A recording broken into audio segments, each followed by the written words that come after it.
Ang large format ng DT Dumaguete machine ay ginagamit na 6 na araw na may 127 total meters.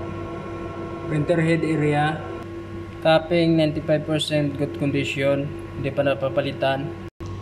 Head clean, punas wiper bago tapos head clean. Nozzle test after head clean.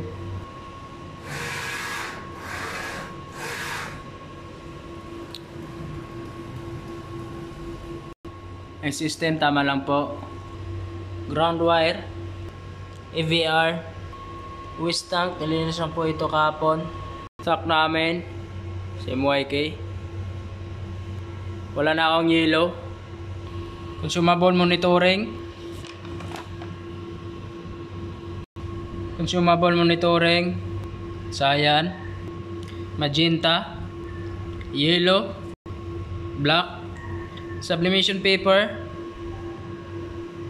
Ito naman ang aking weekly checklist. Ito naman ang ICC profile. Yan lang po.